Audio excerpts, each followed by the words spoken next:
Start off by saying that, in regards to whatever reports are out there, I don't confirm, deny, I don't talk about our discipline and our internal policies or what we do. I don't talk about it in the media. I haven't for 2 years. I just find it ironic that when we've had guys in 2 years miss games for multiple reasons, and it hasn't been a story. Now all of a sudden you're having success, you're in the playoffs, and now it's a story. For us, it's business as usual. If there is discipline for whatever reason, I don't talk about it. I protect our kids. That's how we go about our business here at YSU, and it's always been my policy. And we're not going to talk about it. And for us, it's no different. Like I said, if there is discipline, you hold kids accountable, and that's always been my policy. That's how we go about our business, and that's enough said on that subject. And like I said, I find it ironic that I show up last night for a radio show, and there are people outside who I haven't seen in 2 years. Now all of a sudden, you're having success, and now they want to cover us and have a story. So, enough said on that subject. Let's talk about Eastern Washington. Because as far as us in our program, our football team, it's business as usual.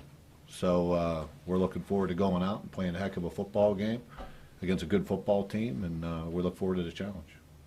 Coach, all season long from the beginning, you've talked about accountability and how important that is in your program, and I think the vast majority of YSU football fans believe that you're doing what's right for the program and what's right for the individuals involved in that. So can you maybe speak to how important accountability is in your program and your policy and what you do every day? Well, accountability is, the way I approach my job, always have, is my job is not to win football games. My job is to prepare young men for life when they leave college.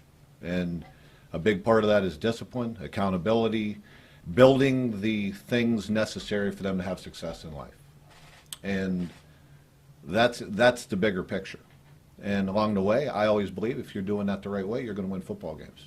And that's what we try and stress with our football players, our football team, our program, our culture. That's what I talk about when I'm talking about culture. It's living up to certain responsibilities on a daily basis. And when you do that the right way, not only are you going to win football games, but it's going to prepare these young men for life. Simple as can be. There was one young man that I sent in during the middle of a football game this year. No one reported that. No one probably even knew. I had a guy I played college with who saw it happen on the sideline, and he stepped outside of our culture during the football game, and I said, "Go in." That's how things are done around here. And kids are held accountable, and like I said, let's talk about Eastern Washington. I believe in the culture of our program. I believe in how we go about our business. We do it the right way. We're going to continue to do it the right way, and enough said. Coach, obviously their offense jumps out when you look at this team. You talk about the playmakers they have and the challenge they present. Good football team. They're going to throw it around. They're going to spread you out. They're going to attack you in the run game a little bit here and there. But they're built on throwing the football. And the quarterback's a good player. They have a number of receivers with a lot of catches. And it's not like the first time I've ever played an offense like this. They're good. They believe in what they do. They know how to do it.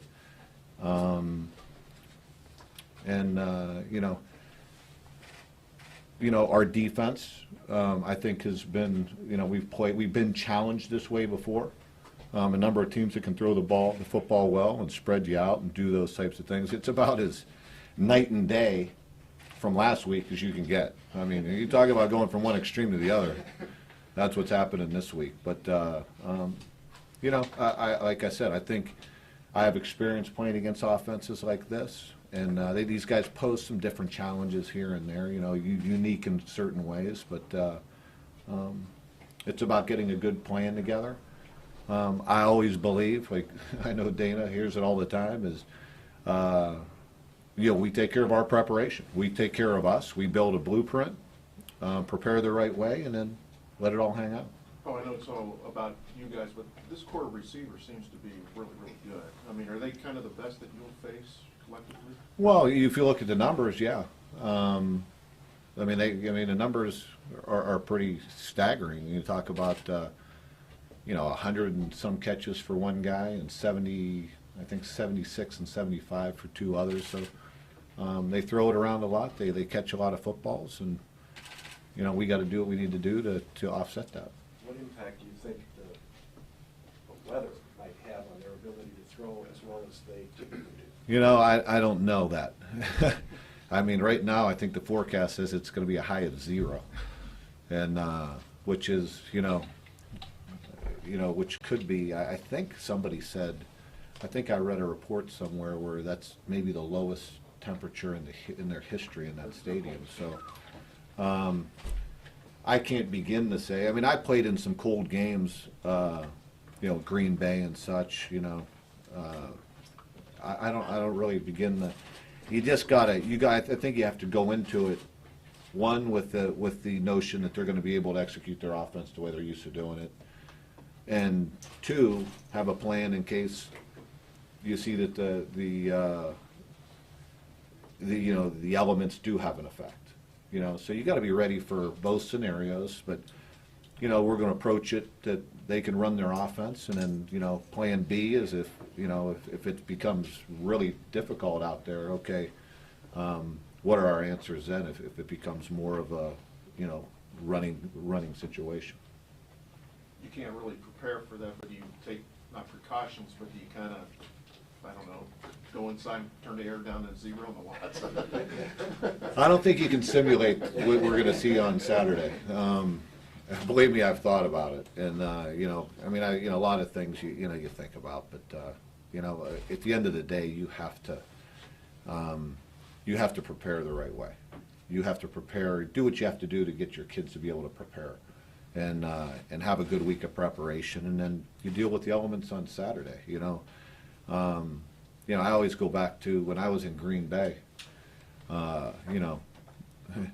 We were pretty good in the cold, and obviously we had number 4 quarterback, which helped a little bit. But at the same time, we didn't practice outside. So we had good weeks of preparation, and you dealt with the elements on Sunday in that case. But it's hard to simulate. And you don't want to sacrifice. Trying to get ready for the elements. All of a sudden,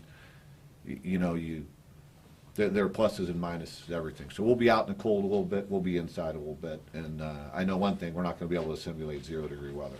So. What about simulating the red turf?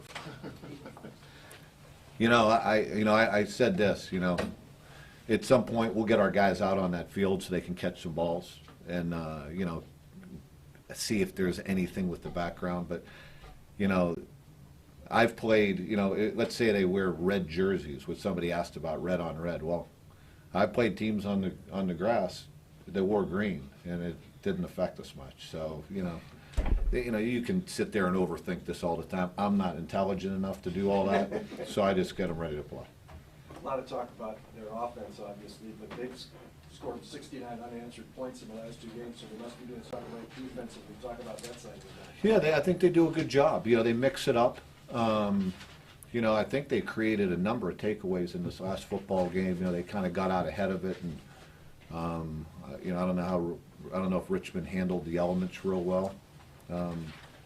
Well, like I said, we'll look what they do. We'll form a plan. We'll get ready to execute that plan, and take care of us. What is it about that unit and the way they play that stands out to you? Well, I think they're well coached. They're a physical unit. They're sound in what they do. They've